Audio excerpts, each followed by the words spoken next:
Chers amis, il y a un an, je terminais mes vœux avec la phrase de Gaston Berger « Demain ne sera pas comme hier, il sera nouveau et dépendra de nous. Il est moins à découvrir qu'à inventer. » Cette citation résonne aujourd'hui avec une connotation toute particulière vu la pandémie qui s'est abattue sur le monde, avec les conséquences dramatiques dans tous les domaines, notamment le nôtre, la culture, le spectacle et tout ce qui s'y rattache.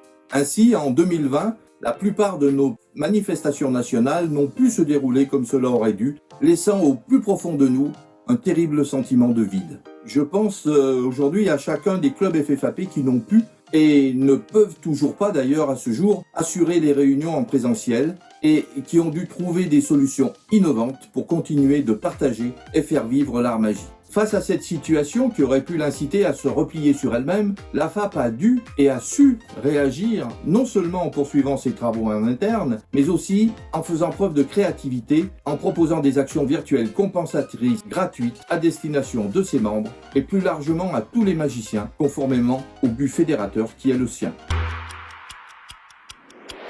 Mars 2020 a vu la naissance de l'Agora magique de la FAP, qui regroupe aujourd'hui près de 2000 magiciens et qui partage, grâce à la solidarité de ses membres, des informations et des documents aussi inédits qu'exceptionnels.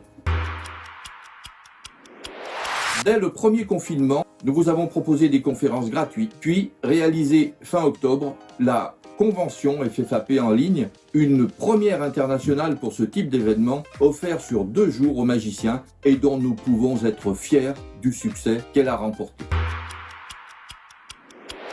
En 2020, la cellule communication s'est étoffée avec la mise en place d'une vraie stratégie de com dont vous avez certainement déjà commencé à voir les effets positifs. Tout cela, bien sûr, sera poursuivi et intensifié dans les mois qui viennent. 2021 verra, je l'espère, l'aboutissement du changement d'image de notre fédération, chantier sur lequel le bureau travaille depuis 1 an et pour lequel nous continuerons de vous impliquer régulièrement. Grâce à l'outil Zoom, nous avons pu mettre en place des réunions virtuelles avec les présidents des clubs FFAP. Nous avons pu organiser pour la première fois une assemblée fédérale virtuelle avec l'avantage d'avoir eu un taux de participation exceptionnel.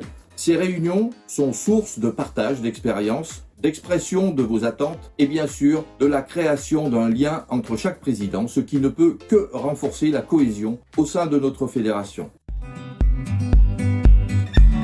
Alors ce nouvel outil Zoom, nous le mettons gratuitement à disposition des clubs FFAP pour assurer leurs réunions pendant la durée du confinement. Nous continuerons de l'utiliser à l'avenir, mais avec parcimonie, car j'insiste bien sur le fait que l'art magique est un art vivant et qu'il ne saurait se passer du vrai contact entre les artistes et les spectateurs. Il en est de même pour nos réunions fédérales. Un projet que j'avais à cœur depuis longtemps. La FAP vous propose dès à présent non seulement un contrat d'assurance responsabilité civile professionnelle, mais aussi un contrat d'assistance juridique, et ce, à des tarifs négociés avec notre agent d'assurance. Vous en recevrez tous les détails dans les jours qui viennent par Lettre Info. La FAP organise 2 conférences virtuelles gratuites à destination de ses membres. Vous pouvez d'ores et déjà noter dans vos agendas la date qui aura lieu le samedi 16 janvier 2021 à 18 h et au cours duquel notre champion du monde, Florian Sainvet, vous réservera la primeur de ses dernières trouvailles. Tous les détails également dans les jours qui viennent. La nouvelle session du BIAM du 25 au 29 janvier affiche complet et je pense qu'elle pourra se dérouler normalement dans le respect des gestes barrières, bien sûr.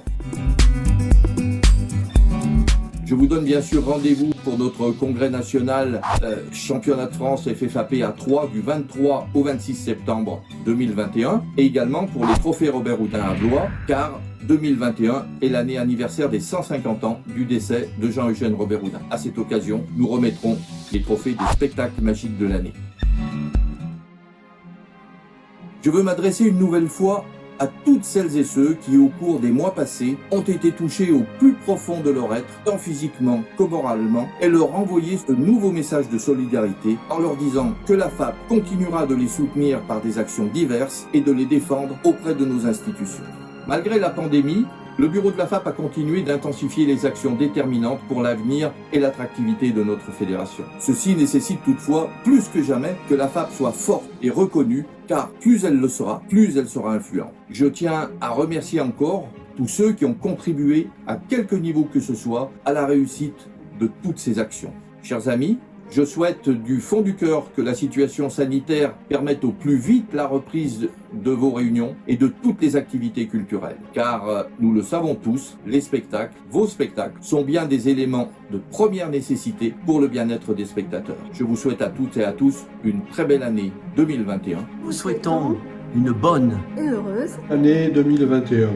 À la FFAP et à tous les membres de notre fédération.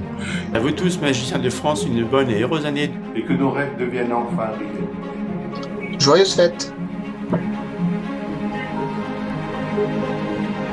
Vive la magie et vive la FFA.